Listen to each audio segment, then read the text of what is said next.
Baik, shalom Bapak Ibu semuanya. Para pastor, Pak Suster, terima kasih banyak. Hari ini saya kembali berada di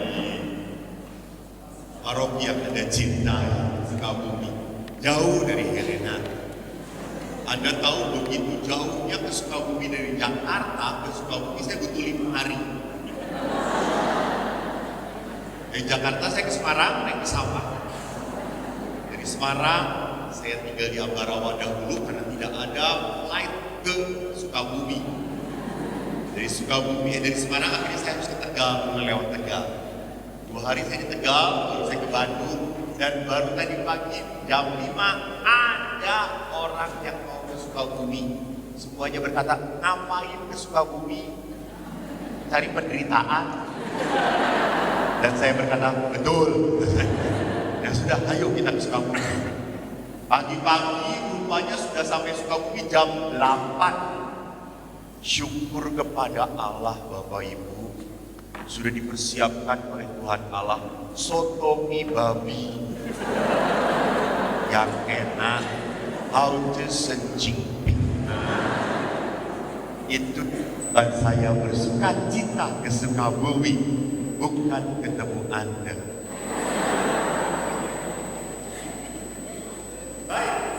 Hari ini kita berbicara dalam rangka tahun katekese ya di Uskupan Bogor ini. 1 tahun Bapak Uskup mencanangkan supaya pendidikan iman dari gereja Katolik semakin baik dan benar. Baik dan benar. Apalagi kalau berbicara tentang ajaran gereja Katolik yang notabene seringkali diserang oleh saudara-saudara kita. Kalau Bapak Ibu pernah mendengarkan YouTube saya tentang Maria, diunggah di TikTok ataupun di IG, banyak yang tidak terima. Ya tidak apa-apa kalau yang tidak terima itu bukan Katolik. Kalau yang tidak terima itu Katolik, mari kita doakan supaya dia hidupnya semakin diberkati Tuhan. Bukan, berarti apa? Kita harus mengenal siapa Bunda Maria secara benar.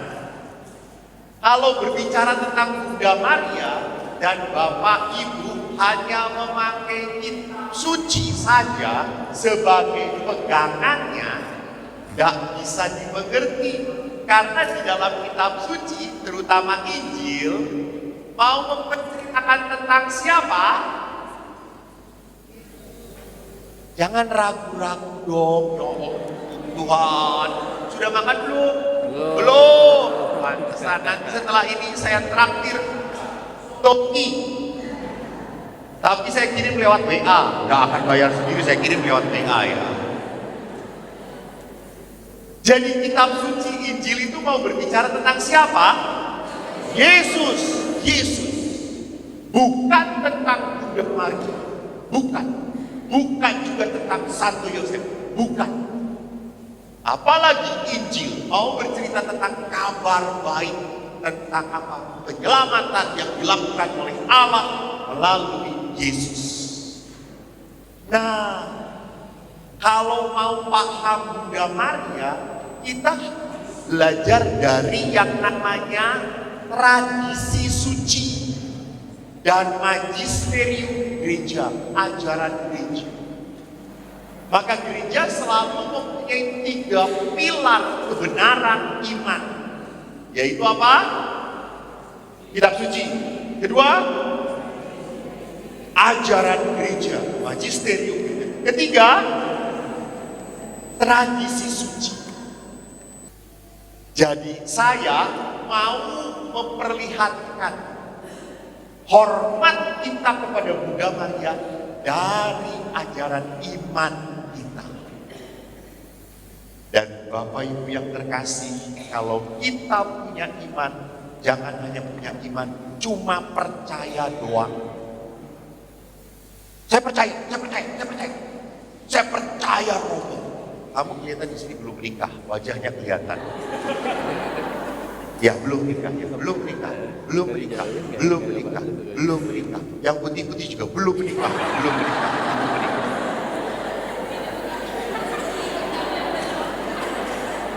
Kasian. Kalau saya bukan belum menikah, suster, saya ditunjuk oleh Tuhan tidak menikah. Lihat, kalau Anda belum menikah, lalu Anda tiap hari di gereja terus dan berkata, saya percaya saya akan mendapat pasangan dari Tuhan. Datangnya ke gereja terus, ketemunya Romo Pur terus.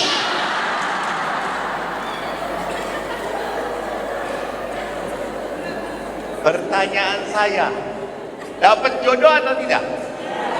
Tidak. Yang ada adalah Romo Pur dapat penderitaan.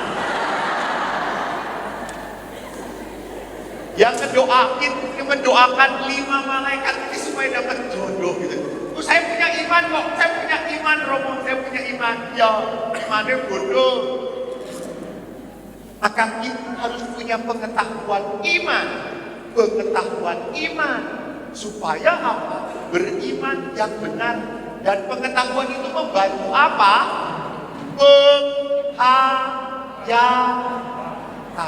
Penghayatan. Jadi lihat, pengetahuan itu sangat membantu untuk kita bisa menghayati dengan baik dan benar. Maka kenapa sih dalam Ekaristi itu puncaknya adalah konsekrasi? Karena di situ letaknya terjadi sebuah transubstansium, perubahan dari roti menjadi tubuh Kristus. Maka kita hening, ada yang menyembah, ada yang memandang dengan penuh cinta. Itu tidak pernah boleh pada saat konsekrasi kita malah ngobrol. Inilah tubuhku yang dikurbankan. Imam mengangkat, nanti pulang kita makan di mana? Kenapa dia seperti itu? Dia tidak tahu sedang terjadi peristiwa besar dalam Ekaristi. Nah, itulah dasarnya. Jadi saya kalau mau berbicara tentang Bunda Maria, mari kita lihat bahwa penghormatan Bunda Maria ada dalam tradisi iman gereja Katolik. Bahkan di dalam gereja Katolik Ortodoks pun Bunda Maria dihargai, dihormati. Pertama yang harus kita pikirkan, kalau ibu, nah sekarang saya tanya ibu, lihat kan ibu suka berdoa rosario atau tidak? Kapan? Tiap hari. Berapa kali rosario? 1, kok tirit no yo. Kalau udah tua tuh 5 minimal rosario. Daripada kelabu nonton drama Korea, rosario. Ngantuk, nah itu. Karena rosario itu obat tidur yang baik. Oma, kenapa ibu berdoa rosario? Untuk mendoakan suami. Saya tidak didoakan dong kalau kasihan gue. Untuk mendoakan suami. Kenapa lewat rosario? Bukan lewat Bapak kami, aku percaya. Ya kan tahu dari dulu juga kayak gitu. Itu lihat. Yang nggak tahu dari dulu juga kayak gitu. Ini penting sekali dididik saudara-saudara. Apakah Bunda Maria memberi berkat atau tidak? Memberi. Ini pun harus ditobatkan. Suster cobain. Suster salah. Saya gantung bersama Yesus di depan. Tenang suster, jangan melihat. Oh, suster melihat dengan penuh kemarahan.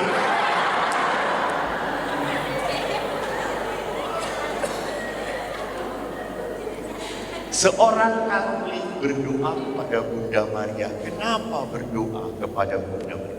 Berdoa kepada Bunda Maria. Ya, Suster. Betul, tepuk tangan.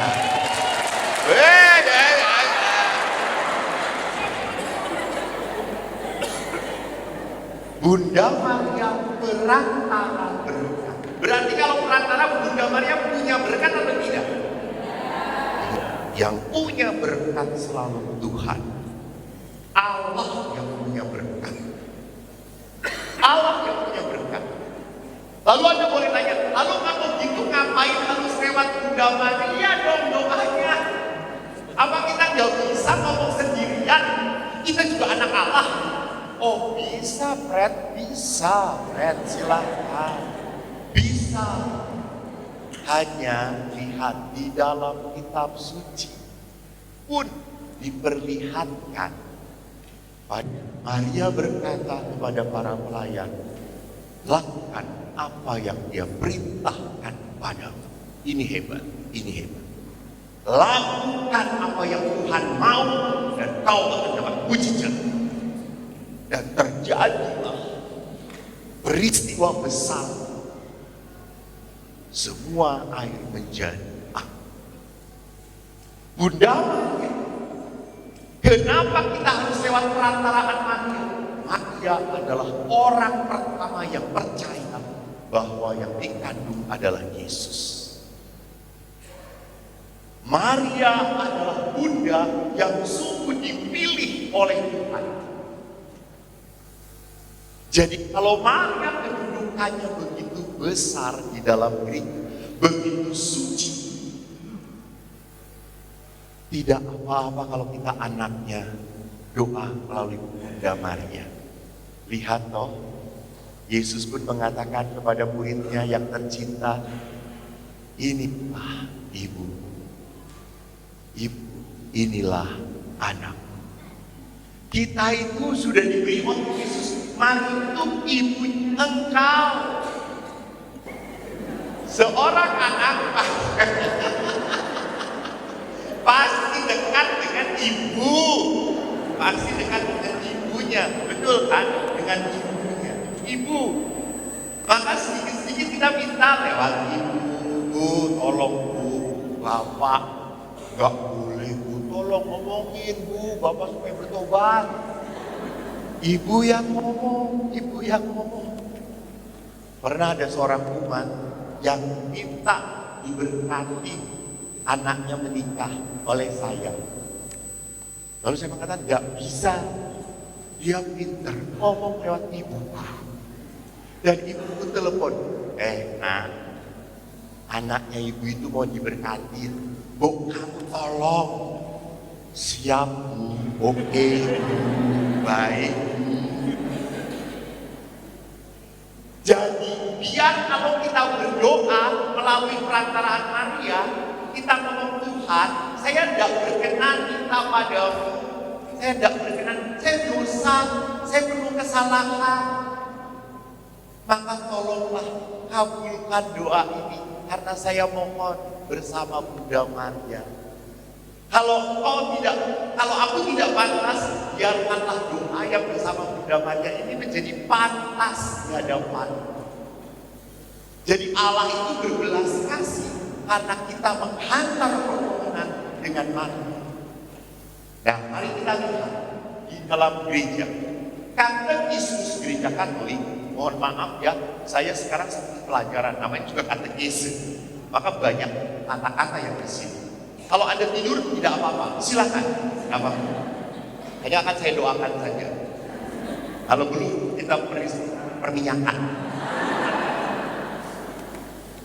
Di dalam katekismus dikatakan, dengan demikian maka gereja yang dipercayakan untuk meneruskan dan menjelaskan wahyu, menimba kepastiannya tentang segala sesuatu yang diwahyukan, bukan hanya melalui kitab suci. Dia dikatakan katekismus, bukan hanya dalam kitab suci.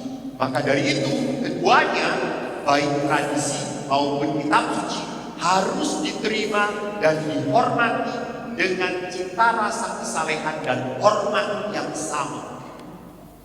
Ini magisterium gereja yang mengatakan Dei Verbum. Mengatakan tradisi suci dan kitab suci itu sama-sama harus diterima sebagai kebenaran. Nah, maka dari itu mari kita perhatikan terbentuknya kitab suci tidak dapat dipisahkan dari penentuan kanon. Mengapa? Jadi kitab suci itu banyak. Ada kitab suci yang disebut sebagai kitab-kitab apokrif, itu palsu, tidak diterima oleh gereja. Ada kitab-kitab, makanya ada kitab Yudas, ada kitab Yakobus, ada kitab siapalah, pokoknya macam-macam. Nah, oleh gereja itu disortir, dilihat mana yang sungguh berdasarkan wahyu ilahi. Dan itu bukan seorang, itu adalah tim besar yang pinter-pinter, yang punya kualitas untuk melihat bahwa ini sungguh punya apa? Punya nilai wahyu ilahi. Nah, magisterium gereja yang menentukan ini kitab suci atau ini bukan. Dan kitab suci itu baru ditentukan oleh Paus Damasus ke-1 di tahun 382. Menentukan kitab apa yang diinspirasikan oleh Roh Kudus sehingga termasuk dalam kanon kitab suci. Jadi Paus ini baru mengatakan ini kitab suci loh, belum tertulis seperti yang Anda punya sekarang, baru tahun 382. Nah sekarang saya tanya, gereja itu lahirnya sebelum tahun 382 atau sesudah tahun 382? Sebelum. Hah? Sebelum. Apa? Sebelum. Gereja itu lahirnya sebelum tahun 382 atau sesudah tahun 382? Bu? Sesudah atau sebelum? Sebelumnya sudah ada gereja. Baru kitab suci itu ada tahun 382, itu belum dicetak bagus. Jadi lihat apakah umat Kristiani ini sebelum tahun 382 tersesat atau tidak? Tidak. Mereka punya pegangan. Apa pegangannya? Ya tradisi suci, ya tulisan-tulisan suci yang tertulis dan yang hanya diucapkan. Tradisi lisan dan tradisi tulisan. Nah, perhatikan, ini saya tulisannya kecil supaya jelas saja perjalanannya. Baru tahun 382 ada 73 perjanjian lama dan 73 itu perjanjian lama dan perjanjian baru. Diproses, baru Konsili Vatikan pertama tahun 1869 diteguhkan daftar kitab suci yang di dalam Konsili Trente, bahwa apa yang ditulis dalam ini betul terinspirasi oleh Roh Kudus. Lihat Bapak Ibu perjalanannya, berapa ratus tahun dari 382 sampai 1869. Betapa panjang proses untuk mengatakan ya ini kitab suci. Jadi jadi kalau kita hanya pegang kitab suci, banyak hal-hal baik, banyak hal-hal yang indah yang tidak ditulis di kitab suci. Mengerti maksud saya? Jadi disitulah kenapa gereja tidak hanya menjadikan dasar iman kitab suci saja. Karena kitab suci lihat prosesnya baru kristenisasi awal 382. Yang kedua atau ketiga, kita pun harus tahu magisterium gereja. Jadi selanjutnya jika kita membaca kitab suci, Kita harus menempatkan pemahaman magisterium gereja di atas pemahaman pribadi. Jadi gereja ini punya ajaran. Maka kalau kita berbicara tentang Maria, baru kemarin kita pesta Maria, hari raya apa? Apa? Surga. Ya, Maria diangkat ke surga. Bunda Maria diangkat ke surga. Kalau begitu apakah Bunda Maria meninggal atau tidak? Meninggal atau tidak? Meninggal atau tidak? Hah? Yesus saja meninggal. Maria wafat. Jadi ini adalah ketaklukan dagingnya Maria. Maka Maria tidak pernah ditemukan jenazah. Maka Maria diangkat ke surga. Tetapi sekali lagi tidak bisa disamakan dengan putranya Yesus. Jadi peristiwa ini kalau ditanya, Romo kok bisa seperti itu? Saya akan jawab, maaf, saya belum pernah menghadap Tuhan. Kalau Anda bertanya, nanti silahkan tanya. Kalau Anda punya kesempatan, Tuhan, kalau punya kesempatan ya. Kalau Anda nggak punya kesempatan, saya yang punya kesempatan menghadap Tuhan, tanya. Jadi ini kenapa bisa terjadi seperti itu? Karena Allah mau, Allah menghendaki. Allah menghendaki. Jadi sama, kalau Anda tanya, Romo kenapa kok Tuhan Maria, pilihnya Maria, bukan Siti Juminten, Siti Jebaidah. Sekali lagi, ini namanya kehendak Allah.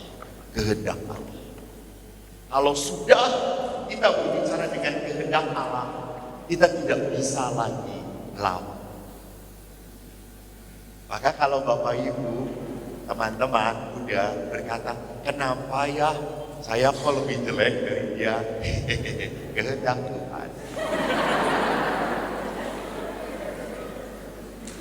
Tapi pertanyaannya ya tadi juga seperti pembawa acara, Romo Eko menjadi hitam. Kenapa hitam?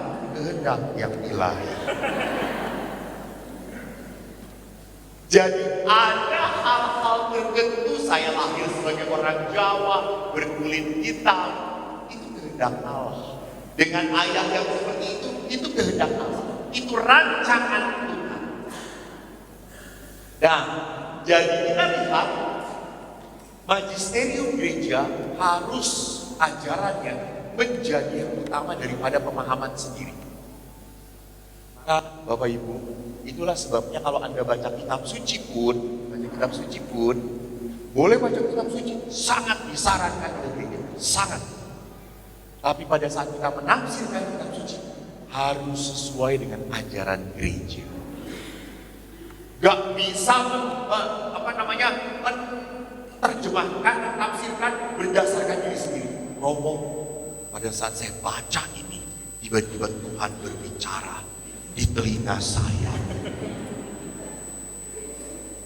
Ngomong apa, Bu? Tuhan berkata, akulah Maria 2023.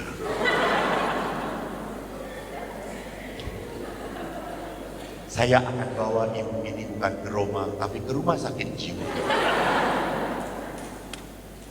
Orang menafsirkan kitab suci tidak boleh sembarang, harus berdasarkan pemahaman magisterium gereja. Kenapa sampai seperti itu, Romo? Ingat, di gereja itu ada ajaran wahyu umum dan wahyu pribadi. Wahyu umum itu ada di dalam kitab suci yang harus kita akui, ada di dalam tradisi suci, ada di dalam ajaran gereja, harus kita akui. Wahyu pribadi itu bisa juga Tuhan bicara pada Anda. Bisa. Tapi kebenarannya tidak menjadi kebenaran umum. Misalnya yang Anda sedang mendengarkan seminar, misalnya Tuhan mengetuk hati Anda, sumbang Romo Eko, sumbang Romo Eko.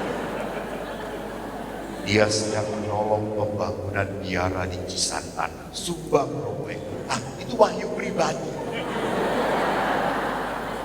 Jelas? Suster tidak setuju? Iya itu. Suster mau ikutan saudara-saudara. Ya. Itu wahyu pribadi. Tidak menjadi hal Maka Bapak Ibu, ada salah satu pertanyaan dari panitia. Romo, penampakan Bunda Maria mana yang diakui gereja? Ingat, kalau gereja ada penampakan, hati-hati sekali. Sampai sekarang baru 2 yang resmi, Lourdes dan Fatima, yang diterima oleh gereja. Nah, lalu Medjugorje, Garabanda, Guadalupe, apakah itu semua penipuan? Tidak. Gereja masih terbuka, silakan masukkan data-data. Karena banyak ahli yang harus memproses. Lalu gereja selalu kan, oh ini wahyu pribadi saja, wahyu pribadi. Oke, diakui, bisa diakui. Bisa terjadi Bunda Maria menampakkan diri di tempat. Bisa terjadi. Lalu bolehkah kita datang ke tempat sana? Tempat tidak boleh. Silahkan. Kita memelihara iman kita. Pertanyaan saya, kalaupun misal hanya Lourdes dan Fatima yang diakui, lalu ada seorang ibu yang pernah sakit tangannya. Sakit kalau mengaku, tidak bisa. Dia bekerjanya lewat tangan untuk membuat kue. Dia sudah berdoa, Tuhan sembuhkan. Dan apa yang terjadi? Waktu dia kekancuran, dia mati. Dan terjadilah mujizat, ibu itu disembuhkan. Apakah itu diragukan mujizatnya? Kenapa? Terjadi kok pemulihan. Ibu itu sekarang sehat, tidak hanya bisa mengangkat kue, suami yang dijadikan kue.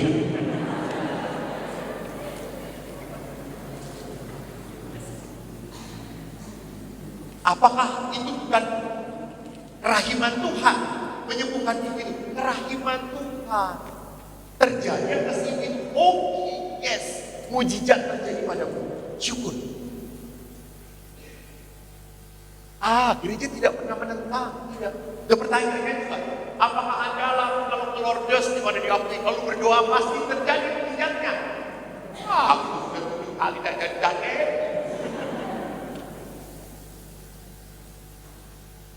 Saya ingat seorang ibu di Bandung, dia kanker. Dia pergi ziarah, akhirnya dia mau ziarah yang ketiga kali ke Lourdes. Anaknya ngomong, ngapain sih ziarah terus? Toh mama tetap kanker, tetap sakit, sekarang udah menyebar kemana-mana, ngapain mama harus tetap berziarah ke Lourdes? Lalu mamanya berkata itu, kamu jangan sembrono ngomong. Mama ke Lourdes, betul penyakit masih ada di tubuh mama. Tapi justru karena mama pergi berziarah, mama sekarang berdamai dengan kanker itu. Mama menerima kanker itu.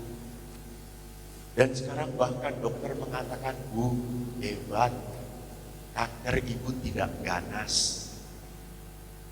Itu terjadi karena mama berziarah, nak. Memang tidak sembuh total, tetapi Allah membuat hatiku menerima menerima apa? Kanker ini. Itu melihat kadang-kadang di Sukabumi ini, ada di depan patung Bunda Maria, banyak ibu-ibu yang berdoa sampai menangis supaya suaminya berubah. Entah berubah tambah ganteng, entah berubah supaya gak budek suaminya. Dan ibu-ibu setelah berdoa, rupanya suaminya tahu ngeselin. Tetapi ibu itu semakin sabar dan menerima suaminya. Apakah doanya percuma? Tidak. Kita kata pada Tuhan, berubah dia, berubah.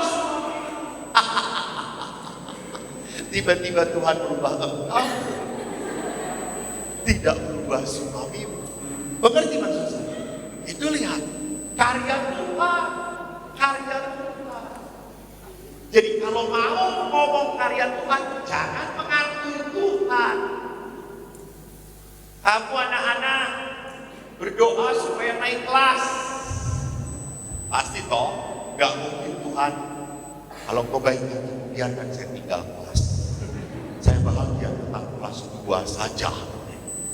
Ya, semua minta naik kelas. Lalu tiba-tiba kamu tidak naik kelas. Apakah ini kutukan dari Tuhan? Tuhan menghukum saya. Lu belajar kagak? Jadi lihat di sini bahwa seringkali kita harus sadar membaca kitab suci pun tidak boleh menafsirkan begitu saja. Saya harus memahami apa yang diajarkan magisterium gereja.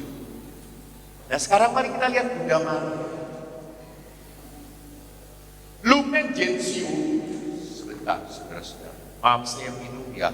Kalau Anda mau minum, mau makan kecil, mau order GoFood, silakan.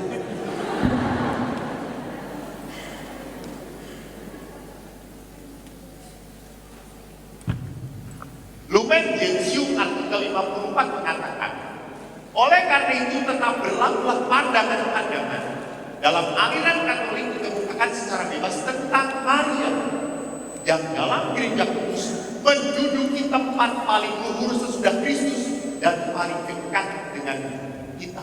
Maka Maria memiliki tempat istimewa dalam gereja. Saya lupa, kan di artikel ini atau di artikel yang lain saya menyampaikan. Seorang kudus mengatakan apa? Yesus itu kepala, kita tubuh. Maria itu seperti leher, menyambungkan kepala dan anggota tubuhnya. Bunda Maria mengangkat semua permohonan saya dan menghaturkan kepada putranya Yesus. Yesus, ini anak-anakmu berdoa, tolong. Dan Yesus memanggil Maria sebagai penyalur berkat, bukan pemberi berkat, penyalur berkat. Maka Maria di dalam gereja menjadi punya tempat yang tinggi. Sekali lagi, tidak melebihi putra. Nah, kalau doa rosario Pak, biasanya kan orang sedikit kumpul doa rosario.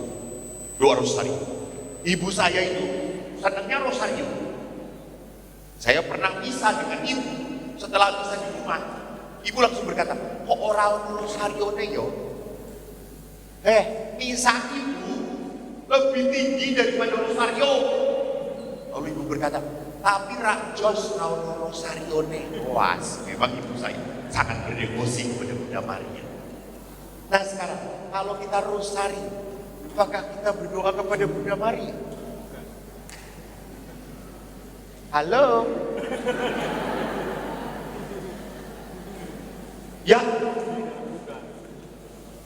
Ya berdoa. Kan ucapan salam Maria, salam Maria, salam Maria. Berarti kita berdoa kepada Maria. Ingat siapa memberi rahmat? Kita berdoa kepada siapa? Bersama siapa? Ingat, rosario itu merenungkan siapa? Yesus.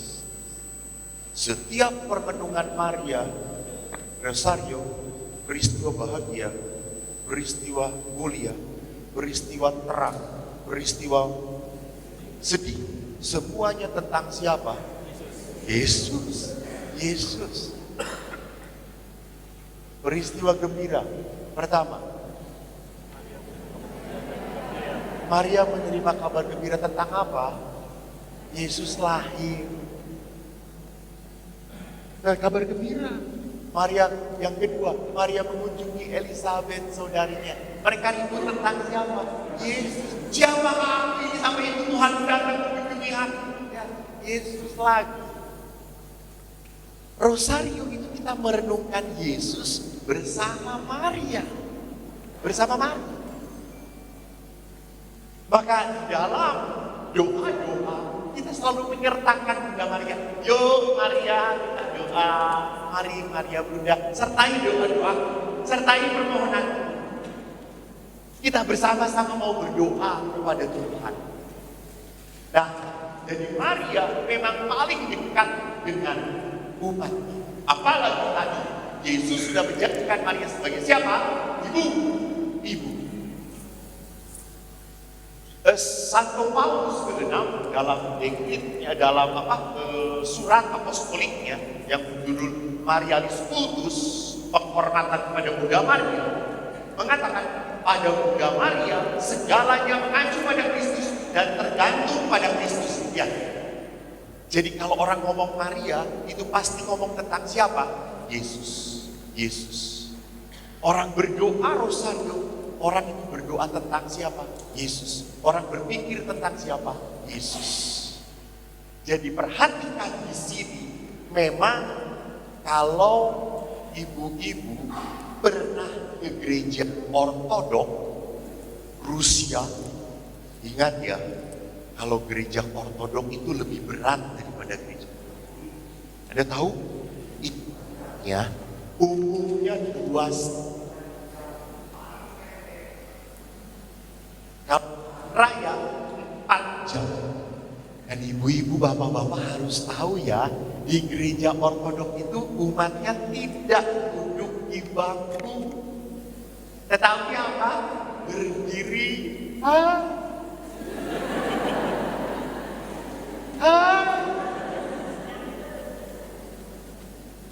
Lihat, jadi gereja ortodok itu tidak ada umatnya yang seperti gereja Katolik. Semua wajah siap dipanggil Tuhan.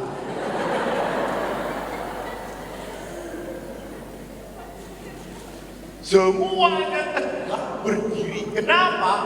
Karena mereka lihat perayaannya adalah menyongsong Tuhan. Menyongsong Tuhan, bukan hidup berat bersama Tuhan. Menyongsong Tuhan. Maka mereka siap tegak dan memanjang.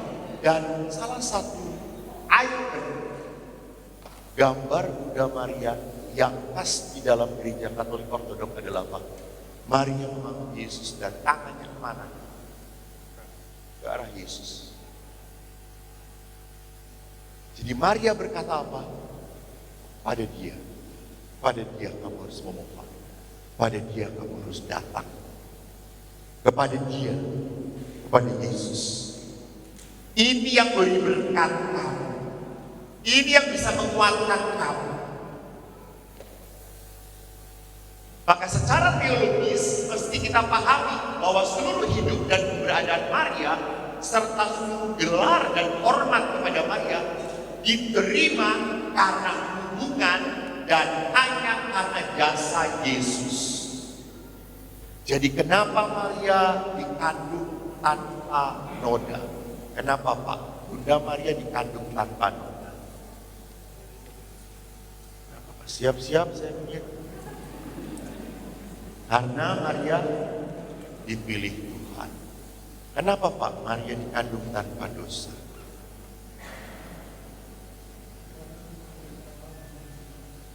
Ya kenapa ditetapkan seperti itu? Kenapa harus seperti itu Pak? Nah, lihat. Yang dikandung itu siapa yang di dalam rahim Maria? Yesus. Kudus atau tidak? Kalau yang dikandung kudus, maka orang yang mengandung bolehkah berdosa?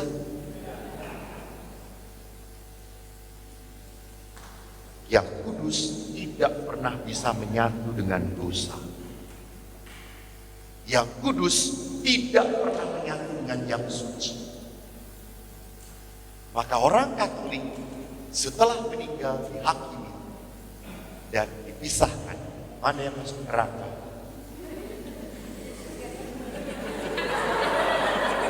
Sebentar, masuk neraka sudah enak. Mana masuk neraka dan mana masuk api kekal. Dan mana masuk api penyucian. Ibu tahu api penyucian, kata dasarnya apa?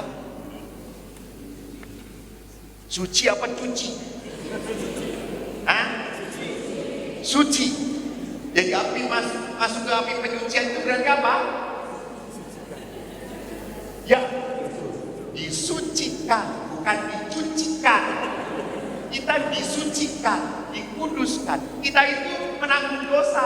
Kan ada orang yang romo, kalau orang ini dosa banget, ya bukan dosa lagi, dosa banget. Buka toko, ngomong selalu jualannya yang paling bagus. Padahal enggak. Selalu ngomong, oh ini gak cari untung, oh ini udah gak modal, saya gak modal. Kolektor cuma goceng. Misa tidur. Komuni semangat.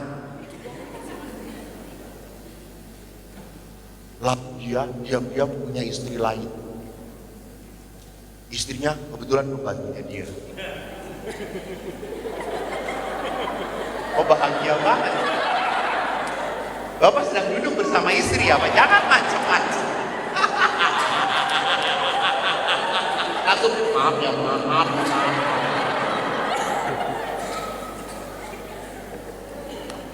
Sebelum meninggal, Bapak ini pengakuan dosa.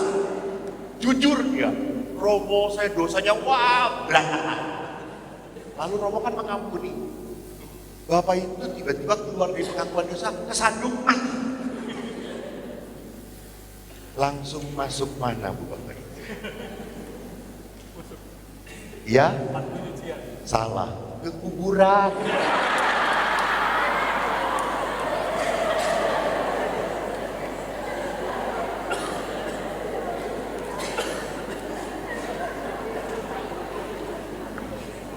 Jadi, lucu.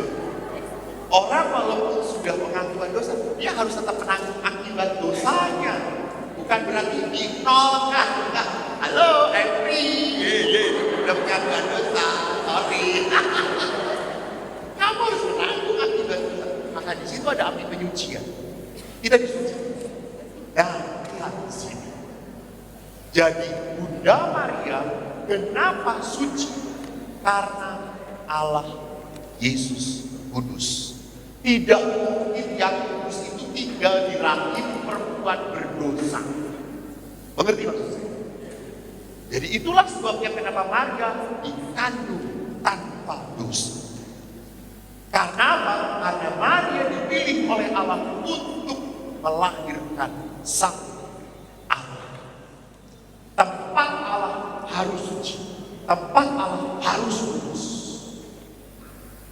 Tetapi di antara makhluk ini sama di dalam ajaran Rosario Virginis Maria juga mengatakan hal yang sama. Di antara makhluk kita tidak ada yang mengenal atau mengetahui Kristus secara lebih baik selain Maria.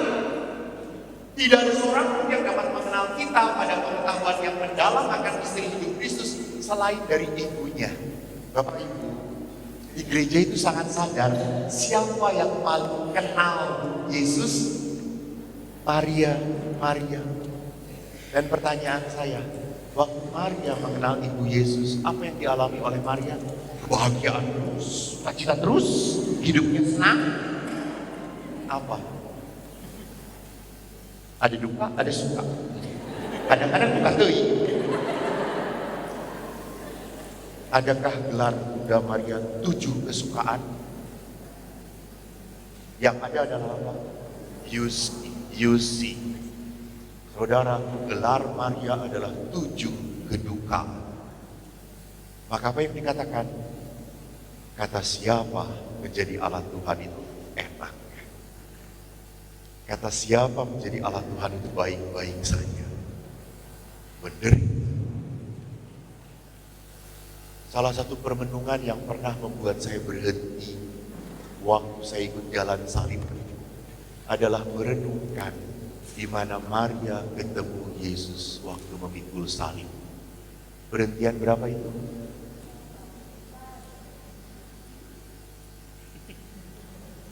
Gak apa? Sama. Di dalam perhentian itu, sekarang pertanyaannya. Seorang ibu melihat anaknya menderita. Ibu itu tahan akan diam saja kan? Gak mungkin lah. Kalau bapak-bapak mungkin. Bapak-bapak antem. Gak rasa. Ges gede. Pun bapak-bapak itu bener. Bener Pak? Bener gak? Tapi seorang ibu gak akan. Seorang tidak. Mami akan ngomong, nak, kenapa? Mama tolongin. Ibu Maria lihat Yesus memikul salib, pasti Ibu Maria menangis. Beginikah pada saat aku berkata terjadilah padaku menurut kehendak. Sedih banget, terpukul banget. Jadi itulah sebabnya kenapa di dalam gereja Katolik kalau Anda menderita, Anda sedih, Anda kecewa, berdoalah bersama Maria. Bersama Maria. Menangislah bersama Maria. Karena Bapak Yosef laki-laki jarang menangis. Jarang, langsung mati. Tidak pernah makan. Kenapa? Karena Maria tahu misteri itu. Maka kita bersama Maria supaya Maria menerima kedukaan kita, penderitaan, kepedihan, kesakitan. Kenapa? Karena Maria tahu misteri Tuhan.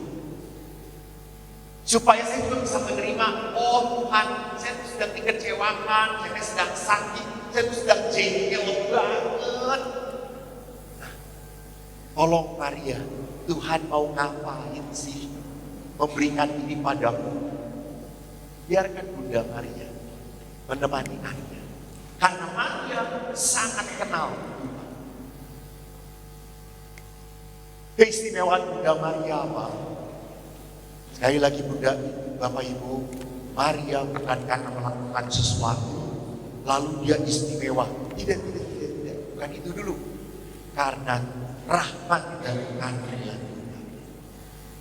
Artinya kalau rahmat dan karunia Tuhan dan kasih, Bunda Maria itu semacam dikasih, nih, kamu mendapat karunia. Maka lihat Gabriel menyapa, salam hai engkau yang dikaruniai. Apa yang dikaruniai? Diberkati, Tuhan menyertai engkau.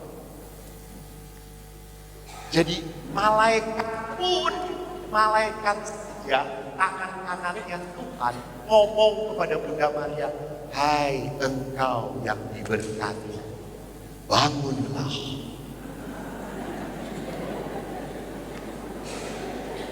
Pergilah, koleklah.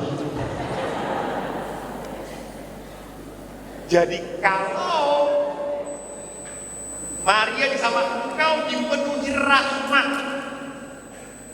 maka Maria adalah pribadi yang sungguh dicintai dan dikasihi Tuhan. Allah adalah Dia yang berlimpah kasih dan kesetiaan. Ini Tuhan kepada Maria lewat Gabriel, kami cintai Tuhan, kamu Tuhan. Jadi jangan bayangkan Maria hebat, no, bukan itu. Tuhan dulu yang bekerja. Maka Bapak Ibu sama, Anda tidak diwajibkan untuk ke gereja. Anda tidak diwajibkan untuk berdoa. Enggak. Kalau Anda diwajibkan ke gereja, Anda disuruh berdoa. Apa yang terjadi kalau kamu disuruh berdoa terus? Suka cita atau suka menderita? Allah goblok. Kelihatan cita-citanya jadi uskup ini. Yang asli lah. Kalau disuruh berdoa, suruh ke gereja, lu suka cita atau menderita? Menderita. Oh, suka cita. Hebat sekali nah. Gua aja dulu sejak kecil ingin jadi pastor, suruh ke gereja dan suruh rosario, menderita saya. Kalau kita melihat ke gereja dan berdoa menjadi sebuah perintah, maka benar. Orang itu harusnya ke gereja dan berdoa. Karena apa? Karena merasakan dicintai oleh Tuhan. Dicintai oleh Tuhan. Jadi karena Tuhan sudah memberkati saya, Tuhan itu sudah mengasihi saya, hari ini aku mau bersyukur Tuhan, terima kasih. Thanks God. Itu. Atau hidup kita tuh berat banget, kejengkelan banget. Punya suami, dan Tuhan sudah makin jelek, makin tua, omong, rambutnya hilang satu demi satu, budek, tuli, banyak komplain. Ingat, yang memberikan suami pada Anda itu siapa? Tuhan. Maka datang ke gereja, Tuhan, tuh Engkau memberi laki-laki untuk dirimu. Maka terima kasih. Walaupun berat, saya akan tetap bersamanya. Jadi perhatikan, dalam penderitaan pun saya mau bawa penderitaan saya kepada Tuhan. Maka itu yang pertama, kenapa Maria dipilih oleh Tuhan? Karena rahmat. Yang terakhir, rahmat dan karunia Allah ditanggapi oleh Bunda Maria dengan utuh dan total. Jadi kalaupun Bunda Allah memilih ibu menjadi Maria, siap? Ibu itu langsung ngomong, kalau ibu Allah memilih menjadi Bunda Maria, ibu langsung bilang, suamiku kemana kan?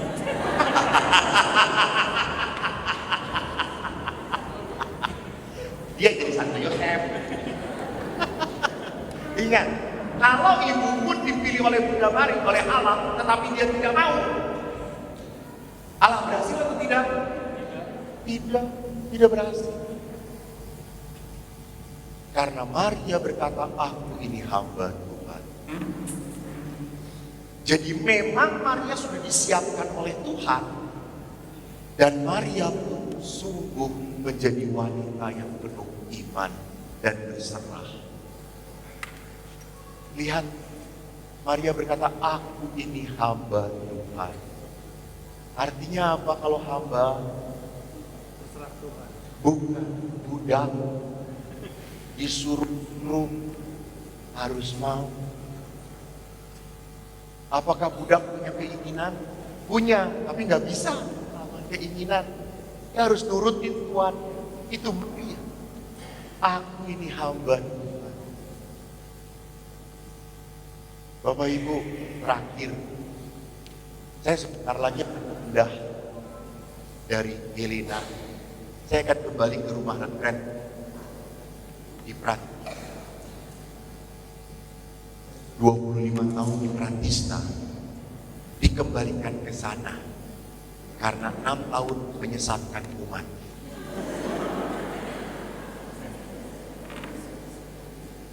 Kalau mau ketemu saya, Pratista. Di Pratista tempatnya bagus banget, sejuk, tenang. Tidak seperti Sukabumi, panas, penuh penderitaan.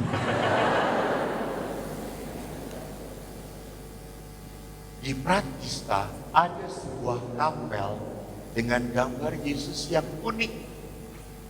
Patung Yesusnya tidak punya tangan.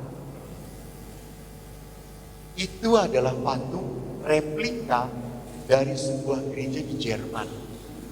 Sewaktu gereja di zaman Perang Dunia Kedua dihabisin, dibom, ada seorang pastor yang datang ke gereja mau mencari benda-benda rohani yang bisa diselamatkan. Di salah satu gereja dia menemukan ada patung Yesus utama terbuat dari marmer jatuh, dan dia lihat tidak ada tangannya, badannya utuh. Dia bawa ke rumah, dia katakan, tolong buatkan tangan, aku akan pasang kembali. Pemahat itu buat tangannya Yesus. Saudara-saudara tahu kalau marmer itu ada seratnya. Tahu nggak serat? Itu marmer itu mahal banget, jadi mungkin nggak ada itu di bumi ya. Kasihan banget nih. Oh, ada lah. Jadi kalau marmer itu ada serat-seratnya, ada garis-garisnya. Dan setiap pemahat itu buat tangan selalu nggak cocok, nggak pas. Sampai akhirnya dia putus asa dan dia berdoa. Dan di saat berdoa tiba-tiba dia mendengarkan sebuah bisikan. Dan akhirnya itu yang dia lakukan. Pasturnya datang dan dia tanya, mana patung Yesus? Sudah kau buat? Sudah. Lalu diperlihatkan, kok gak ada tangannya? Ya, pastor, saya tidak bisa membuat tangan. Saya hanya mau menambahi di bawahnya kalimat saja. Apa kalimatnya? Kamulah tangan. You see what it means. Keselamatan berhasil sampai ke tempat kita karena Bunda Maria bersedia menjadi hamba Tuhan. Wajah Anda sudah seperti orang mau dipanggil Tuhan semua.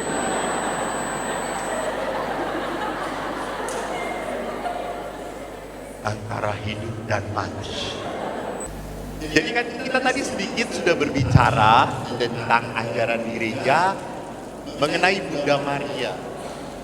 Jadi saya ingatkan kalau mau berbicara tentang Bunda Maria tidak hanya berdasarkan kitab suci. Karena kitab suci mau memperlihatkan Tuhan.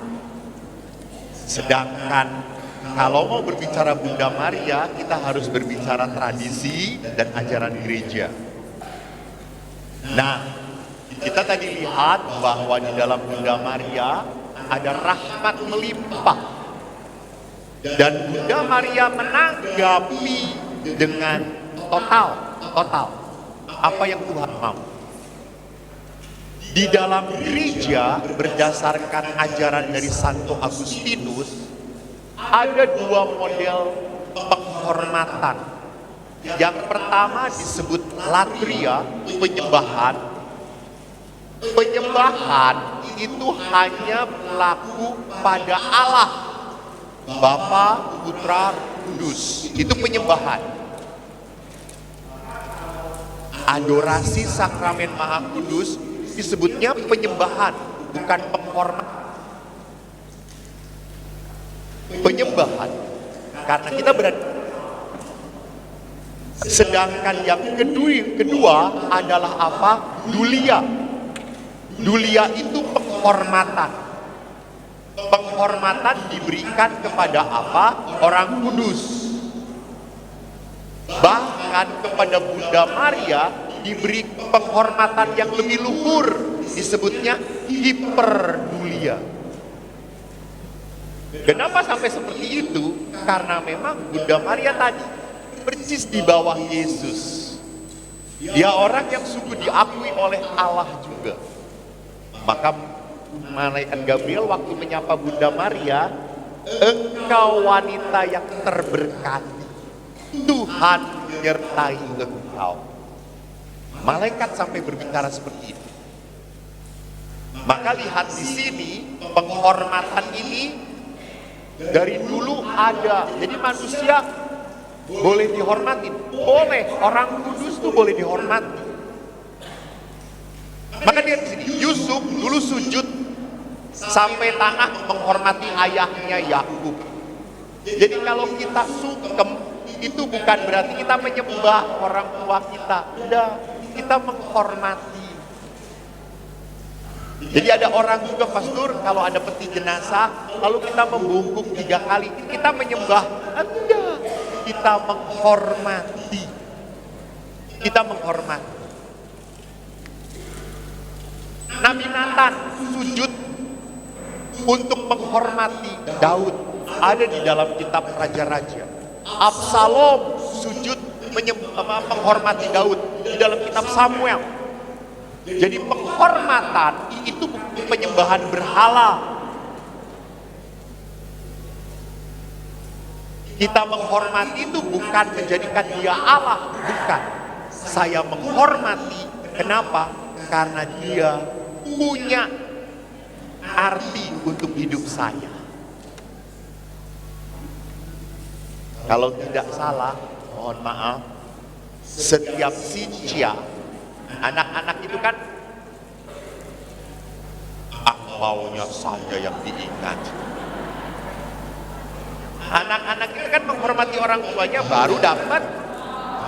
Itu dikeras-keras banget. Yang pertamanya adalah apa? Hormat. Hormat. Saya menghormati orang tua. Kenapa? Saya tidak akan ada di dunia kalau tidak ada melalui cinta kamu. Itu hormat. Saya tidak menyembah orang tua saya, enggak. Saya menghormat.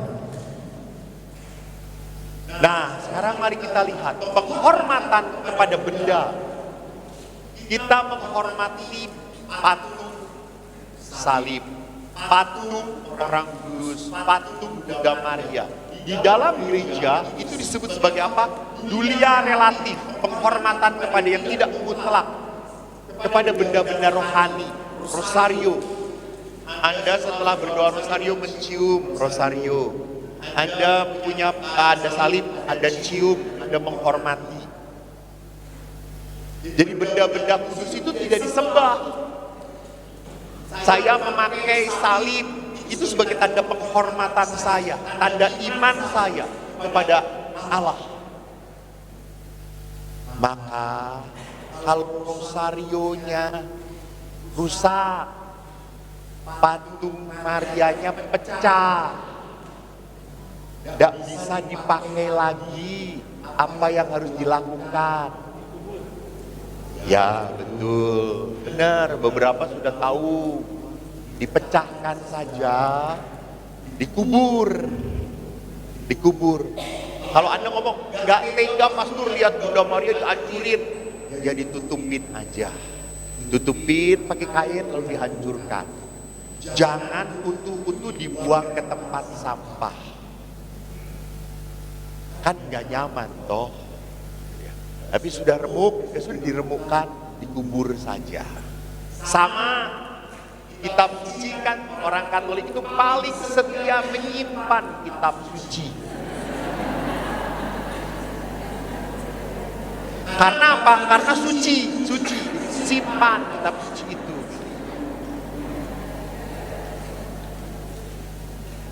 Lalu pada saat dibuka, sobek. Kenapa? Karena kitab suci ini warisan dari papa mamahnya. Papa mamahnya dulu rajin menyimpan anak cucu keturunan gitu ya. Pada saat dipakai sobek, sudah bisa dipakai lagi. Bagaimana? Ya sudah, tidak apa-apa, dibakar juga tidak apa-apa. Asal jangan dibuang ke tempat sampah begitu saja. Mau disobek-sobek itu bukan penistaan agama. Ya. Gereja Katolik tetap gereja Katolik walaupun kitab suci ada sobek gitu ya. Ada sobek karena apa? Saya sudah tidak bisa pakai lagi, hilang kalimatnya, kata-katanya hilang. Bahkan beberapa oma-oma tuh aduh sudah sulit baca kitab suci, kecil-kecil tulisannya. Saya sedang usul ke lembaga Biblika untuk membuat kitab suci 1 lembar 1 kata supaya gede tulisannya.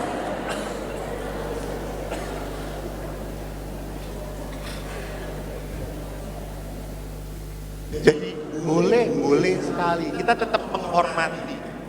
Nah sekarang mari kita berdoa melalui perantaraan Bunda Maria. Apa yang bisa kita belajar?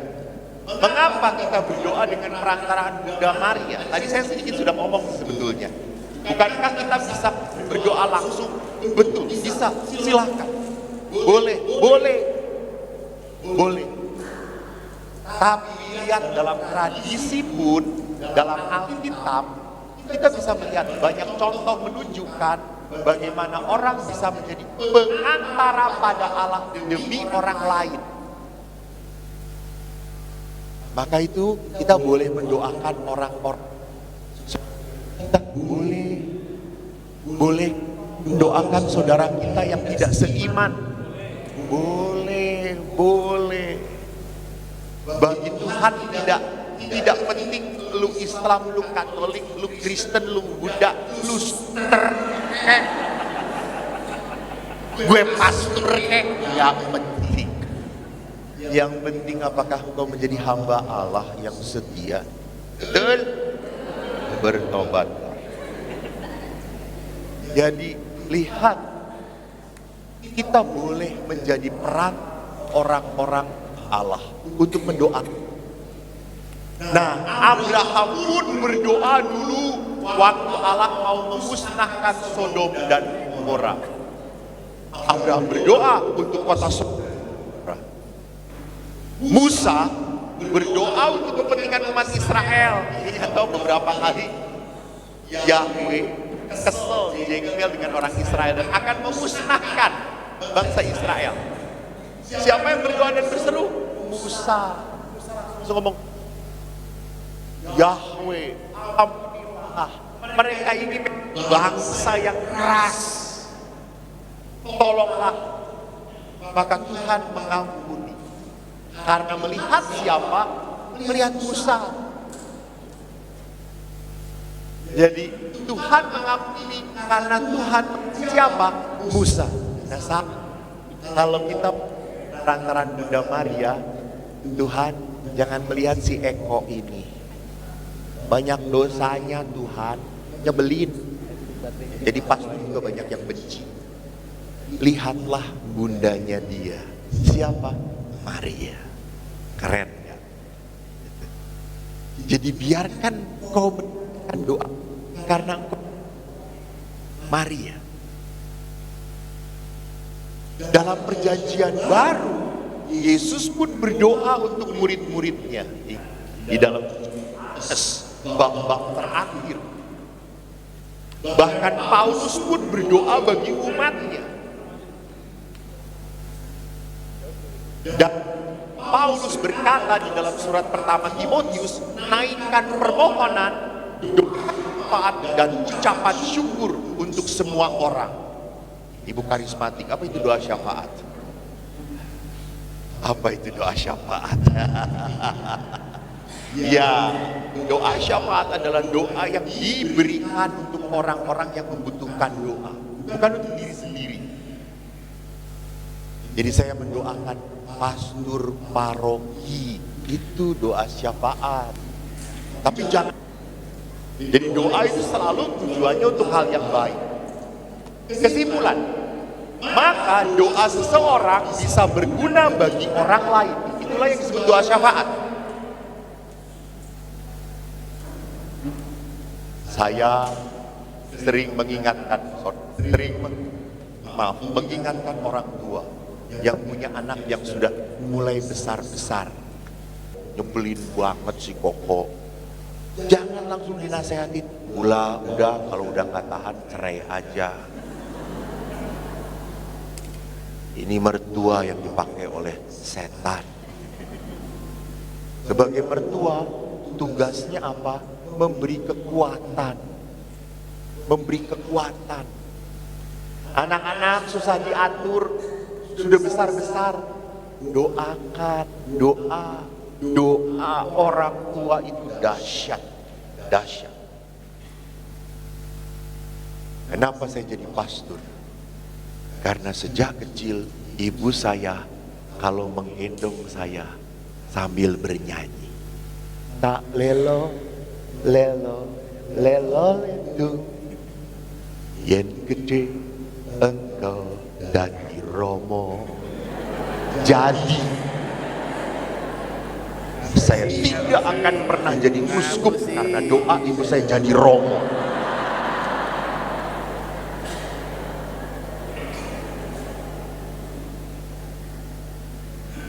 Jadi doa itu powerful Bapak Ibu, punya kuasa. Jangan pernah meragukan doa. Jangan pernah meragukan doa. Anda berhadapan dengan orang jengkel, doakan, berubah. Aku pernah seorang ibu konsultasi. Ibu itu kelihatan dari wajahnya mulut semua. Matanya kayak mulut, hidungnya kayak mulut, telinganya kayak mulut, mulutnya doer. Cerewet banget.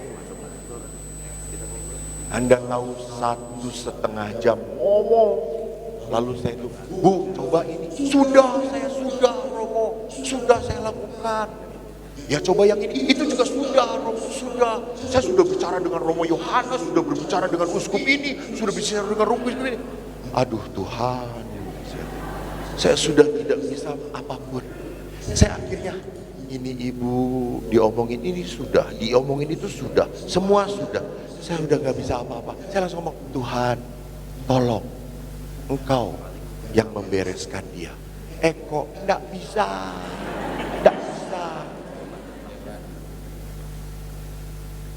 Lalu setelah hampir 2 jam, aku tak tahu apa yang harus kukatakan. Dan si ibu itu berkata, terus pastor saya harus gimana? Saya juga bingung. Udah, ibu pulang aja. Saya doakan ya, ibu pulang. Jadi pastor gak bisa kasih solusi? Enggak. Karena ibu sudah berbicara dengan yang tingkat dewa semuanya. Uskup sudah, Romo Yohanes sudah, aduh itu sejago-jagonya. Sudah, ibu pulang aja. Saya doakan. Halo, 2 minggu kemudian ibu itu datang. Saya udah takut, aduh. Kemarin aja 2 jam, sekarang pasti 4 jam. Saya sudah berusaha menghindar. Ibu itu datang, saya pura-pura gak ngeliat. Tapi namanya ibu-ibu. Beda dengan bapak-bapak. Ibu-ibu langsung teriak, pastor! Seluruh gereja mendengar namaku disebut. Ya sudah, ibu. Wajah saya dengan wajah yang apa namanya, yang tidak suka diajak ngomong gitu. Ibu, ada apa Bu? Pastor kelihatan tidak mau diajak bicara. Kapok ya kemarin. Iya. Ibu tahu ya. Pastor, saya hanya mau mengucapkan terima kasih aja Pastor ya. Terima kasih. Kemarin walaupun Pastor tidak memberikan solusi, kok saya jadi tenang, saya jadi damai. Oh, syukur pada Allah. Syukur. Terima kasih Tuhan. Doa. Jadi bapak-bapak, kalau Anda menghadapi istri yang sulit, doa. Dan Tuhan akan berkata, Pak, emang sulit Pak. 2, lihat, doa orang benar bila didoakan dengan yakin besar kuasanya, dan tiap doa yang lahir dari iman.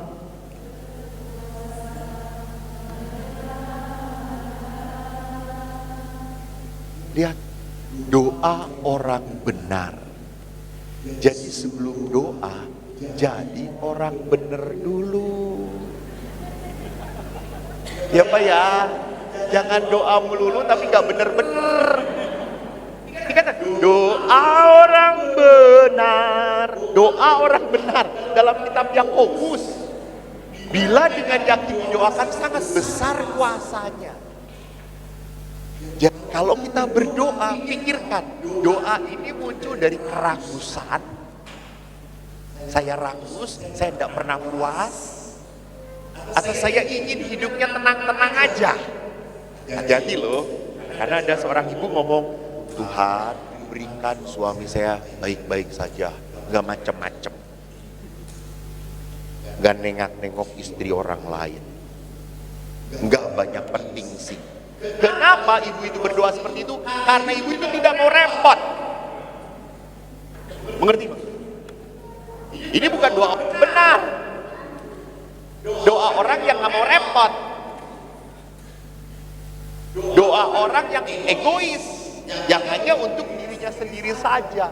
Nah, doa itu harus lahir dari sebuah kebenaran. Maka Maria itu doanya, kata-katanya lahir dari kebenaran. Terjadilah padaku seturut kehendakmu. Pasti repot banget. Ya kan? Coba terjadilah padaku seturut maunya gue. Nggak repot gue. Enak gue.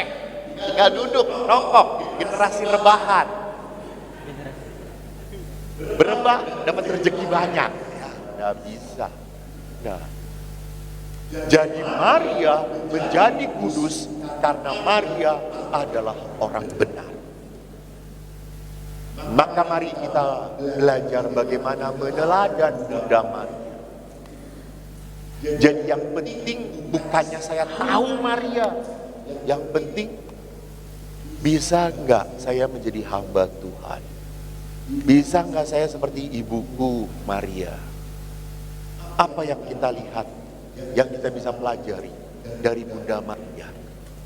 Bapak Ibu, dalam Injil Lukas, Bunda Maria menyadari bahwa Maria dikaruniai rahmat istimewa.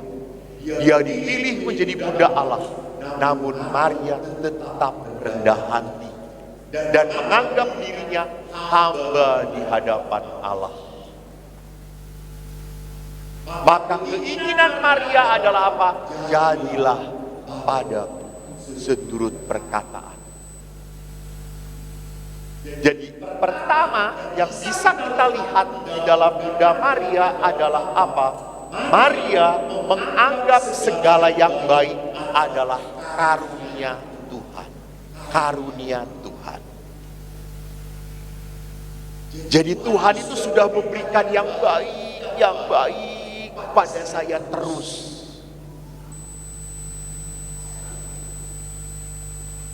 Ada seorang ibu kemarin baru kena kanker setelah hidup 60 tahun, masuk tahun ke-65, dia kena kanker selama 5 tahun. Stadium 4 sudah menjalar, dan ibu ini memberikan kesaksian kepada saya sewaktu ditanya, Bu, bagaimana ibu menghadapi penyakit yang tidak mudah disembuhkan? Ibu sedih, ibu kecewa, ibu merasa ditinggalkan Tuhan. Apa kata ibu itu? Romo, saya 65 tahun usia saya. 60 tahun Tuhan sudah memberkati hidup saya. 60 tahun Tuhan sudah memberikan kasih yang besar untuk diri saya. Masa sekarang 5 tahun saya dapat kanker, saya lupakan kebaikan Tuhan yang sebanyak itu? Masa saya marah-marah? 60 tahun Tuhan sudah menyertai saya. 60 tahun Tuhan sudah memberikan kasih kepada saya. Setiap permasalahan selalu Tuhan tolong, selalu Tuhan bantu. Kalau sekarang saya harus menderita, oke, saya terima. Bapak Ibu, hati-hati. Jangan sampai penderitaan kecil membuat Anda melupakan berkat Tuhan yang besar. Hati-hati. Menyedihkan. Tuhan sudah begitu berbuat banyak untuk kita. Suster kesandung ngelihat seorang jejaka tampan dari Jawa, langsung ke pimpinan, saya sudah tidak punya motivasi jadi suster. Memalukan papa mama. Jangan hanya karena godaan si pemuda tampan, kau tinggalkan panggilanmu yang mulia. Yesus lebih tampan.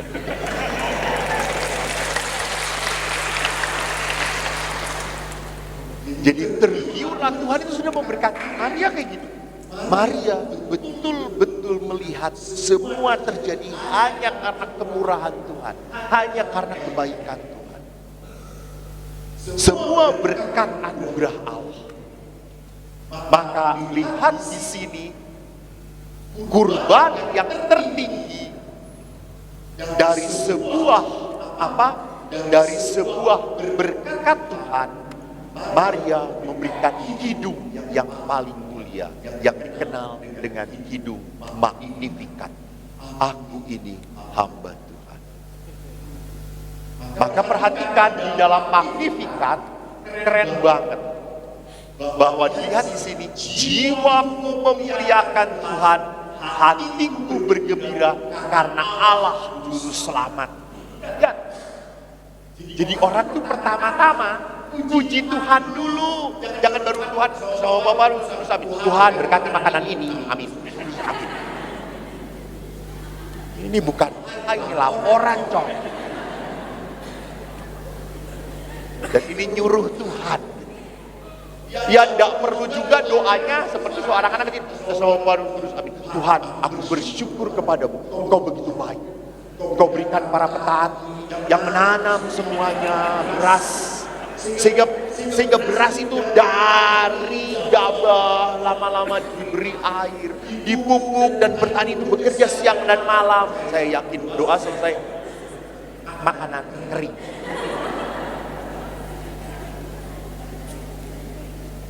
Jadi doa itu lihat Bunda Maria, jiwaku memuliakan Tuhan, hatiku bergembira. Sebab apa? Ia memperhatikan hambanya. Yang Maha Kuasa telah melakukan perbuatan besar padaku. Rahmatnya turun-temurun atas diriku. Ia perlihatkan kuasanya dengan perbuatan tangannya. Maria kagum pada karya Tuhan.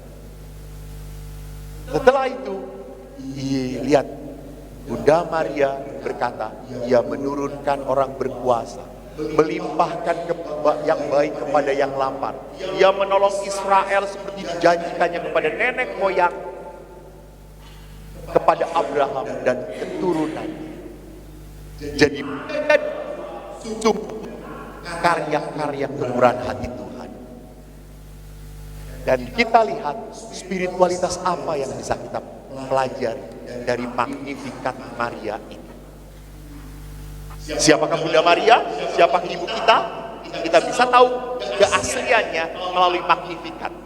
Identitas yang paling dalam dari hati dan jiwa serta rohnya, dia menyebutkan hamba yang hina. Jadi Maria menyebut diri dengan sangat sederhana, namun mendalam. Jadi dia mengatakan sudah hamba hina lagi. Jadi bukan hamba yang pantas, bukan hamba yang layak. Dia mengatakan aku hamba yang hina. Jadi Maria memperlihatkan ketidakpantasannya di hadapan Tuhan. Dan itu berkenan kepada Tuhan. Maka tujuan Maria hanya satu. Jadi setelah Maria memperlihatkan identitasnya, tujuannya apa? Ikuti yang Tuhan mau. Ikuti yang Tuhan mau. Ya, Pak, kalau Tuhan mau Bapak hidup dengan istri Bapak, ya, sudah berapa tahun?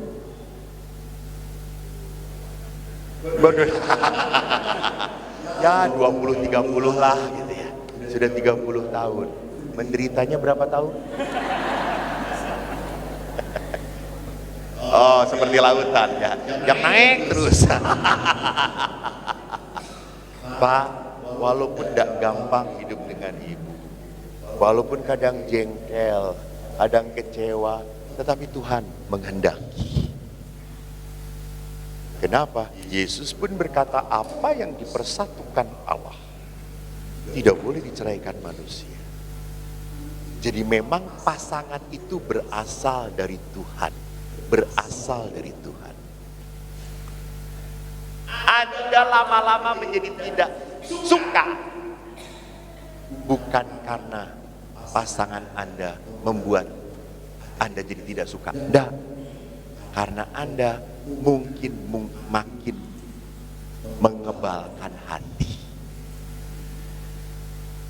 Karena kalau makin lama Pak menikah dengan istri, makin melihat kebaikan istri atau makin melihat kejelekan istri? Jujur saja Pak, jujur saja. Gak apa-apa, di pasturan masih ada kamar. Kita lindungi, boleh Pak.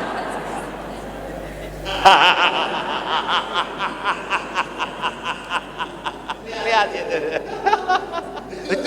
Betul lah. Makin lama hidup dengan istri, kita makin kelihatan jeleknya. Saya kalau tanya kepada bapak-bapak juga begitu, Pak, bagaimana perkawinannya?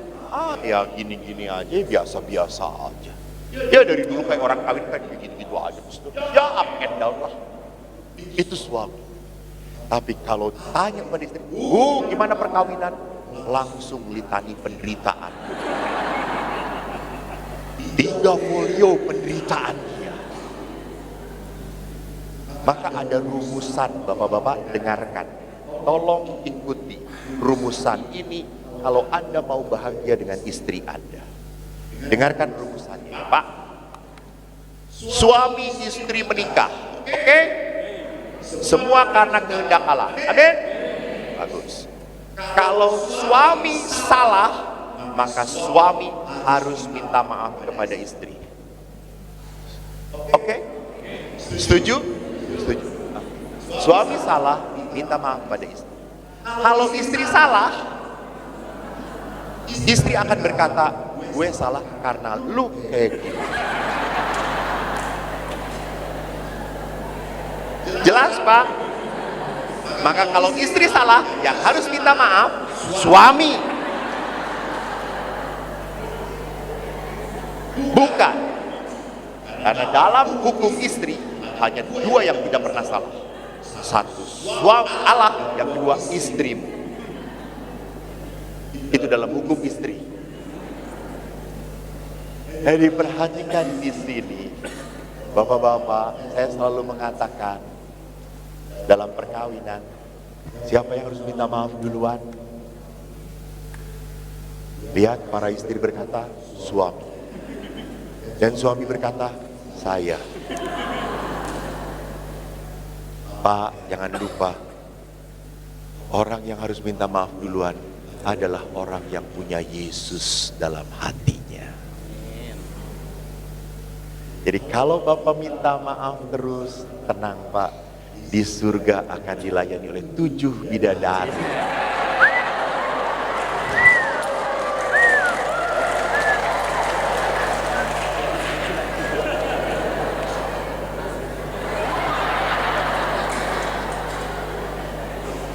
Hilang 1, 7 datang coy. Yang 7 ini tidak akan pernah tua-tua, segar terus.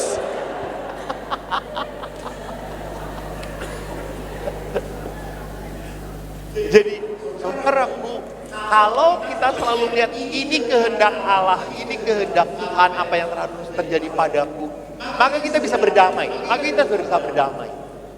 Kita bisa berdamai.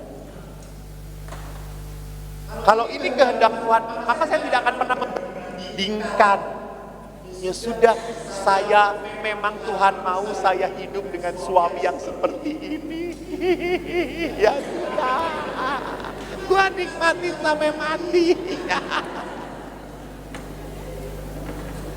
Terima, berdamai. Menerima kehendak Tuhan. Sekali lagi, Bunda Maria pun mendapat gelar 7 kedukaan. Udah gampang. Apakah saya gampang menjadi pastor? Berat. Kadang-kadang banyak wanita yang ingin mengatur pastor. Bapak-bapak tahu toh, paling berat dihadapi itu emak-emak. Maka polisi pun kalau ada overboard dan mama yang lewat, pura-pura nggak ngeliat polisinya. Nggak ngeliat.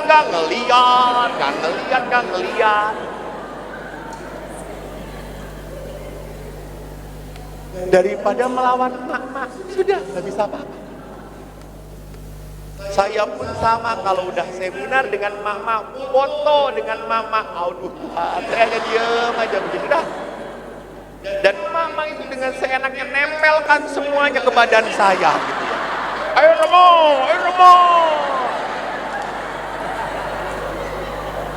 Saya hanya berdoa, Tuhan jauhkan dari godaan.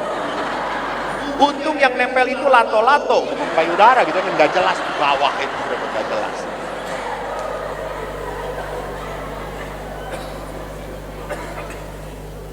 Jadi Bapak Ibu lihat, hidup menurut kehendak Allah adalah sebuah perjalanan yang tak mudah.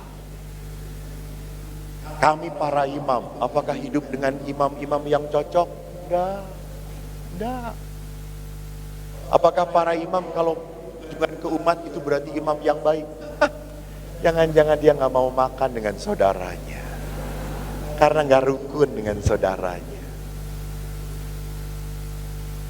Jadi lihat di sini bahwa hidup menurut kehendak Allah adalah sebuah pengorbanan. Dan ingat selalu, pengorbanan dalam bahasa Inggris apa? Sacrifice. Sacrifice itu dari bahasa Inggris yang akar katanya sacer. Sacer itu bahasa Latin, artinya kudus. Jadi kekudusan hanya bisa dicapai oleh sebuah pengorbanan. Maka pada saat Dami Ancila Domini, saya berikan saya sebagai hamba Tuhan, itu berarti apa? Saya harus siap dikuduskan lewat penderitaan. Spiritualitas ketiga yang bisa kita lihat apa dalam Magnificat, Maria sungguh dibungkus oleh cinta Allah. Jadi kalau manusia tidak pernah dibungkus oleh cinta Allah, akhirnya muncul apa? Munculnya kepahitan, kesedihan, kekecewaan. Dia nggak suka dengan saya jadi putus asa dengan panggilan. Lihat, dia nggak menyapa saya merasa, oh dia tidak menyayangi saya. Perhatikan. Jadi lihat di sini, kalau orang dibungkus oleh cinta Tuhan, maka orang itu tetap akan bisa tersenyum pada orang-orang yang sulit tersenyum dengan dirinya. Dan itu susah. Dan itu berat. Saya lebih mudah tersenyum dengan teman sepasturan atau dengan ibu-ibu yang cantik? Pastilah ibu-ibu cantik. Sudah pakai rayuan Pulau Kelapa lagi di sini, melambai-lambai. Wow, halo Romo. Hai Ibu. Romo sudah makan belum? Belum. Mau makan apa? Teduh banget coy. Ketemu teman sepastoran, keluar dari kamar. Opo. Rahono panganan, ya wis puasa, ramangan. Jadi bagaimana saya tetap harus membawa sukacita di dalam kehidupan. Jangan menjadi pribadi yang membawa kepedihan. Maaf ya, kadang-kadang ada orang tertentu baru datang aja udah langsung berbicara tentang penderitaannya. Romo, saya itu udah tua, sakit-sakitan. Dari ujung rambut sampai ujung ke kaki, sakit semuanya. Semua anak saya jauh dari saya, nggak ada yang ingat saya. Saya baru ketemu, sudah kedenger kayak gini. Langsung, Bu, mau sakramen Krismas sekarang? mau dibebaskan dari penderitaan.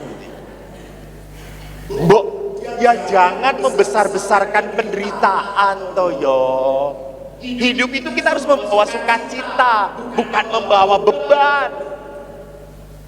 Setiap orang punya beban kehidupan, bukan untuk diceritakan, tapi untuk dipikul, untuk ditanggung. Dalam Magnificat kita bisa menyaksikan bagaimana hidup Maria dan relasi dengan Allah Bapa. Maka hati Maria sungguh menjadi hati yang dipenuhi oleh Allah. Maka Maria itu adalah pribadi yang Kristosentris, Deus sentris. Allah menjadi pusat hati dia. Maria selalu menggumulkan seluruh peristiwa hidupnya dengan Tuhan. Ingat di dalam kitab suci, waktu Yesus berkata, ibu, waktu Yesus diketemukan di bait Allah toh, ibu dan bapaknya mencari-cari beberapa hari. Apa kata Yesus? Apa engkau mencari aku? Engkau tidak tahu bahwa aku harus tinggal di dalam rumah Bapa. Apa yang dilakukan oleh Maria? Maria menyimpan semuanya itu dalam hatinya. Halo ibu-ibu, menyimpan, bukan menceritakan. Menyimpan. Itu artinya apa? Bergumul dengan Tuhan. Bergumul dengan Tuhan. Berbicara dengan Tuhan. Dan itulah yang akhirnya ingin dibagikan kepada Bunda Maria. Dari Maria. Maria ingin membagikan hidup di dalam Tuhan itu seperti apa. Hidup bersama Tuhan itu seperti apa. Hidup karena Tuhan itu seperti apa. Maka beberapa kesaksian dalam Magnificat kita bisa melihat Allah itu adalah Allah yang kasih tanpa batas. Anda belum pengakuan dosa pun Tuhan tetap mencintai Anda. Anda belum bertobat pun Tuhan tetap mengasihi Anda. Maria sadar bahwa semua yang baik adalah karya Allah dan semata-mata semua hanya belas kasihan Tuhan. Maka Maria punya kekuatan apa? Kerendahan hati. Kerendahan hati. Semua diberikan Tuhan karena Tuhan ingin mencintai saya, karena Tuhan ingin mengasihi saya.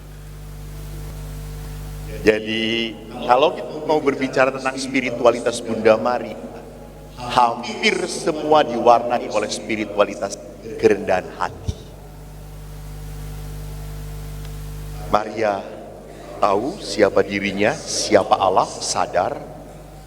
Dan bagaimana Maria menempatkan dirinya dengan Tuhan. Tidak menuntut, tidak menyuruh Tuhan harus seperti ini. Nah, bahkan di saat peristiwa demi peristiwa berat tidak terima, Maria menyimpan semua dalam hati. Ini adalah tindakan apa menyimpan dalam hati? Bergumul. Tidak langsung terima, enggak. Dia bergumul. Tuhan mau ngomong apa lewat peristiwa ini? Mau mengajarkan apa pada saya? Ada sebuah peristiwa yang pernah saya ceritakan. Saya tidak tahu waktu saya memberikan adorasi di sini saya pernah cerita atau belum. Saya di paroki mendampingi UBK KJ itu. Apa UBK itu? Ya, kalau di kami umat berkarunia khusus, bukan berkebutuhan khusus. Umat berkarunia khusus. Kadang-kadang juga ada yang ngomong SBK, suami berkebutuhan khusus. Jadi, ibu ini punya anak autis. Tidak hanya autis, anak ini pun sangat agresif. Waktu saya misa, ibu ini saya suruh beri kesaksian. Karena bagus, saya dengar kesaksian hidup dia bagus. Saya tanya, Bu, tolong ceritakan bagaimana berhadapan dengan anak ibu. Ibu ini punya 2 anak. Anak pertama normal, biasa, berkembang baik. Anak kedua di usia 2 tahun normal, usia 2 tahun normal. Ibu dan anak ini bisa berkomunikasi baik. Masuk tahun ketiga, anak ini berubah menjadi agresif. Tersinggung sedikit dia bisa pukul, gak suka teriak. Dan dia punya dunianya sendiri. Dia marah langsung bantingkan segala-galanya. Tidak terkontrol. Bahkan ibunya pun tidak bisa menenangkan anak kalau sudah marah. Akhirnya ibu ini membawa anak ini ke psikolog, psikiater, diobati. Dan hampir 5, 6, 7 tahun tidak sembuh-sembuh. Sampai ibu ini minta didoakan anaknya ke para imam, juga tidak sembuh. Ibu ini akhirnya kecewa pada Tuhan. Ibu ini sempat berkata, Tuhan, apa salah saya sampai saya harus punya anak autis? Saya terjun ke gereja, saya tahu, tapi kok kamu memberi cobaan yang berat dalam hidup saya? Apa yang didengar akhirnya lama-lama tidak percaya lagi dengan doa. Dia sudah berdoa, Tuhan sembuhkan anak, Tuhan sembuhkan. Sampai suatu hari dia ketemu seorang imam. Dan imam itu ngomong apa pada ibunya? Bu, ibu salah berdoa. Ibunya kaget. Oh, saya salah berdoa. Ibu kan selama ini berdoa supaya anak ibu sembuh toh? Betul, Pastor. Apa saya salah? Salah. Karena yang sakit ibu, bukan anak ibu. Maka ibu berdoa sekarang, mulai dari sekarang, Tuhan, sembuhkan saya, sembuhkan saya. Ibu ini marah pada romonya. Karena merasa, Baik-baik saja. saya sehat, saya tidak sakit. Kenapa saya harus minta Tuhan menyembuhkan saya? Hanya ibu ini kemudian mendengarkan kata-kata pasturnya. Dia berdoa, Tuhan sembuhkan saya, sembuhkan saya. Setelah beberapa saat dia berdoa, dia mulai kagum dengan anak ini. Dia mulai bisa senang dengan anak ini. Dia bisa tertawa dengan anak ini, dia mulai bahagia dengan anak ini. Dan saya, kenapa Bu? Rupanya Pastor, makin lama saya menurunkan ekspektasi saya kepada anak saya. Saya menurunkan ekspektasi saya pada anak saya. Jadi anak saya umur 13 tahun, Pastor, bisa pakai baju sendiri, sudah membuat saya senang. Padahal baru usia 13 tahun. Saya bahagia, senang banget. Saya puji, kakak pinter bisa pakai baju sendiri. Dia mah, lihat, tapi toh bagus. Anak-anak itu semua berdoa. Itu lucu semua. Lalu beberapa bulan kemudian mereka bisa makan dengan rapi. Dipuji, ndek, bisa makan sendirian ya, bagus banget. Iya mah, bagus ya mas. Ya, terima kasih mama. Dia peluk. Akhirnya saya bahagia dengan anak ini, banyak hal yang saya syukuri. Lalu saya tanya, Bu, apa hal yang terbaik, keindahan apa yang ada dalam anak autis ibu? Ibu ini ngomong, Romo, saya tidak pernah bisa membohongi kepada dia. Dia tahu saja apa perasaan aku. Emang ada sebuah peristiwa, Bu, yang suatu hari saya dimarahin oleh bos saya. Saya sedih, saya nangis. Saya pulang ke rumah, setir mobil, saya menangis. Sebelum masuk ke rumah, saya hapus tangisan saya pakai lipstik kembali. Saya tidak mau ketahuan bahwa saya habis menangis. Dan pada saat saya masuk ke rumah, saya berusaha tersenyum ketemu anak saya. Tiba-tiba anak saya ngelihat saya dan dia teriak, "Mama, nggak boleh sedih. Mama nggak boleh sedih. Mama punya aku. Sini, aku peluk Mama. Mama nggak boleh sedih. Mama nggak boleh menangis. Mama harus bahagia. Kan Mama punya aku." Loh, Mama nggak nangis? Bohong. Mama baru selesai nangis. Kelihatan. Di hatinya sedih. Kelihatan. Aku tahu Mama sedih. Lihat. Dan semenjak itu, mamanya apa? Bahagia sekali dengan anak ini. Jadi Bapak Ibu yang terkasih, di saat orang bisa berdamai dengan kehendak Tuhan, menerima apa yang Tuhan mau, maka kita menjadi seperti Bunda Maria, hamba-hamba yang setia. Dan ingat, kita dipanggil oleh Tuhan bukan untuk berprestasi, bukan untuk menjadi seorang suami yang pandai mengumpulkan uang, punya rumah banyak di mana-mana, membuat anak-anak bisa sekolah di Amerika, bahkan di Kutub Utara.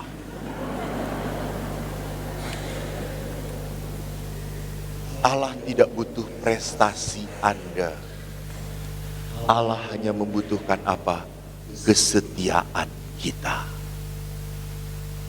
Maka Bapak Ibu yang terkasih, Maria adalah kekayaan gereja.